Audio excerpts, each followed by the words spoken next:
abdiidhumaan eeggachuu qofaadha. Humni kun beela cabsateera.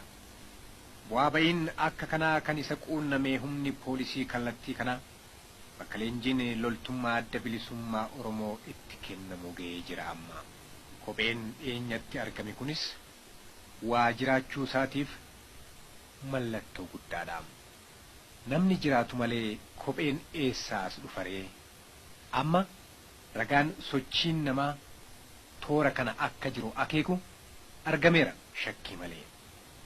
Kana qabatanii bal'isuun funduratti adeemuun eenyufaa yoom as turan isa jedhuufis hubannaa shakkiidhaan ala ta'e qabachiisuudhaaf gargaara. Waa malee manni dhaaruu akka jedhan san ta'e akkuma xiqqoo adeemameen iddoon kun sochiin bal'aa kan keessa ture ta'uunsaa hubatame. Muggiidhaa garjiidhaa, achi saaraa baraa, achi laga kojjii gaanii gaara saarrootti fulla'uudhaaf deemsa guyyaa 7 gaafata. Kana adeemuudhaaf ammas qophiidha. Achi booddee Katangaan guyyaa keessaa sa'aatii 7 irratti immoo waraanni marsaa lammeessuudhaa jalqabameera.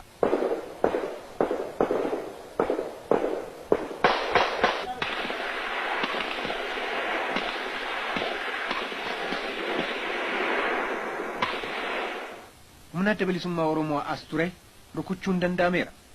Yeroo adda addaatti qonnaan bultoota hedduu kan ajjeese. Humna loo'ee gara giddu galeessa biyyattiitti seene geessisu kan bobbaasu Laggasaa Wagii garuu as buuteensaa dhabameera. Dhugaan tokko garuu jira. Humni yeroo garaa garaatti isa duukaa turee fi qajeelfama isaatiin bobba'aa ture har'aas hin jiru. Laggasaa Wagii kophaasaa hafuunsaa dirqama ta'eera. Innis jedhan ji'a tokko oliif kophaa jiraateera. Adeemsa keessa waan nyaatu dhabeera. Uffatas hin qabu. Maarree namni kun garamitti adeeman jettanii? Inni silaa malan dhabu jedhan. Kanaafuu waa malateera har'as. Humni poolisii isa adamsa. Isaan irraa miliquun immoo dhugaadha. Barbaachi poolisii itti fufeera. Argachuun garuu isaan taane. Qonnaan bulaa ajjeesaa saamee saamsisaa kan ture Laggasaa Wagii har'a keessummaa mana qonnaan bulaa tokko dhaqaa jira. Na uwwisaa, na nyaachisaa jedhee gaafachuu. Achi hoo. Galgala sa'aatii 4 nuuf. Sa'aatii 4 nuunaan buddeenaa kennee baatiriitti qabnaan baatirii natti hin qabinii buddeenaa kennee du'aa kootii jedhe. Isa booddee buddeen ka'ee lafa warraa koo kaasee buddeen kenneef. Buddeen kenneefi isa booddee buna naa danfisaa buna danfisiiseef. Isa booddee borii addunyaa na boqochiisaa na baay'ee rakkina qabuun jedhee. Wayyaas immoo xinnoo waan xiqqoo hin qabneef waan uffatee gachiisu hin qabu jennaan wayyaa siisiin kennaa waan uffattee bultuun jedhee. Isa booddee otuma seenyaa somnoo sa'aatii 7 ta'e. Afuriin dhufe. Sa'aatii 7 taanaan rafiin jedhee. Rafee ani egaa ofumaan ciisa malee yaadii koo hin nan ciisne. Yaadii koo nan ciisne na wacaa garuu lafti kan duraa immoo dhaga'eera. Isa booddee isa raffiseetanii manaa kootiin mari'atte. Qalbiidhumaan. Amma namicha ni wancaasaa wanti ni ta'e bu'inaa naan jette. Obseen ciise. Sa'aatii 12 keessa sa'aatii 11 qoqqooniin lafaa ka'ee raawwadhee manaa koo tuqee mucaa xiqqoo tokko inni jala jira. Mucaa xiqqoo isa gabbaaseetanii dullaa tokko buddeen ittiin dullaa kanaan inni rafaa inni namichi rafaa meeshaa bitti hirkise. Sa'aatii meeqa? Sa'aatii 11. Halkanii barii keessa. Amma sa'aatii 11 dullaan ta'e lafa inni ciisutti. Isa booddee manaa kootiin meeshaa naaf yennaan naatee raawwattee isheen meeshaa dhiistee dullaan narratti na gargaarte. Isa booddee wanni achi lafaa ce'ee wanni meeshaa fudhatuni dullicha gadee meeshaa harkatti qabadde. Meeshaa harkatti qabadde meeshaa harkatti qabaddeen amma wal qabannee keeshaa boqqolloo tokkotu jira boqqolloo gubbaa dabarsee wanni na kuffisuun fuudhee qophaase. Alatti na qabatee nyaggoleen qabatee meeshaa sadadii deebii caccala isaatii fi afamuutii nyaggolee qabateetanii ofirraa qabe caccala isaa deeffatee inni na arginu narkutuuf harka mirgaatiin harka tokko miidhamee harki bitaa miidhee.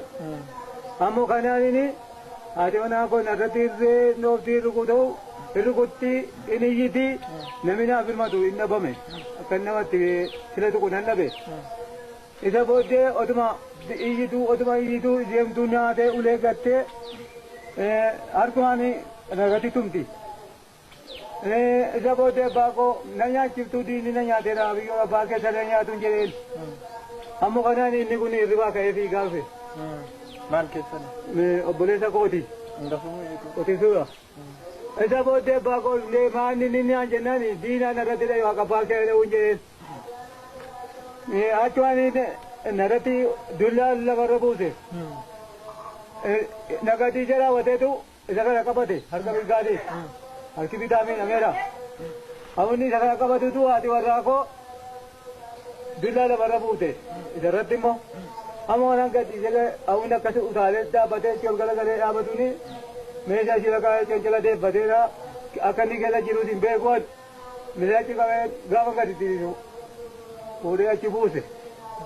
Naaguchaa keessa darbatee buuse. Achi waan abbaa koo dhaqee inni kun achitti dullaa lamatti dabalee bakka raawwate. Waraanni inni raawwannaan inni eega inni raawwate hin qaqqabne. Eega inni du'ee raawwateen nama midhaan eegu ijoollee naannoo waametanii akka waraana naa waama. Kunoo nama akkasii akka ta'eera. Diinni sababamee kan akkatti eeganii waraana ergee waame. Isa booddee diriiranii isaatii lamaan dhufan. Dhufanii baakoo qawwee dhukaasa bananii daddasii tokkosanii hawuu eeganii waraqaa isaa meeshaa isaa fudhanii ilaalanii maqaan isaa isa. Ammoo kanaan egaa ittiin birmatee akka nama 300 olii ta'a namni birmatee guyyaa guutummaarra oollee intiniidhaan dhufanii qarratanii namicha walgahii gaafa yaa'e sanas qarratanii baakoo fuudhanii galjeetti finne laalootti finnaa warri galjeedhaan dhufanii nuukaa fuudhanii kana haalli koo. Otoo akkasiin go'iin dura eenyu isin gorfame barumsa isaa hin barumsa isaa baruma walgahii yaasisu nama akkasii arginaan akka itti kaatanii kan jedhani walgahii keessatti hin dhagaye. Kanatu wanneedhaan akka kaanaaniin kan hojjedhe. Waggaa dheeraadhaaf uummata dararaa kan ture Laggasaa Wagii qonnaan bulaa naannootiin ajjeefameera. Nagaan naannoo kanaa eegamuudhaaf humni farra nagaa rukutameera. Durataa adda bilisummaa Oromooti kan ofiin jedhan Daawud Ibsaa Laggasaa Wagii ajjeefamuusaa amananii humna waraana mootummaatu ajjeesee jedhanii sobaniiru. Raadiyoo alaa tokkoof dhiyeenyatti yeroo ibsanitti dhugaan jiru garuu faallaa kanaati. Humni waraanaa kallattii adda addaan bobba'e booddeetti deebi'aa jira. Karaan yoo deeman guyyaa 7 guutuu fixe deebiitti immoo guyyaa 2 qofaadha kan gaafate. Karaan maaf gabaabbate yoo jettan ummatatu karaa gabaabaa akeeke. Lagni ammallee inuma jira. Asittis ummatatu akka itti ce'an agarsiisa. Kanaan gargaaramee humni poolisii gara booddeetti adeemsa isaa itti fufeera. Bishaan daakuudhaanis ni gargaara ummati. Meeshaa isaaniis baadhachuudhaan.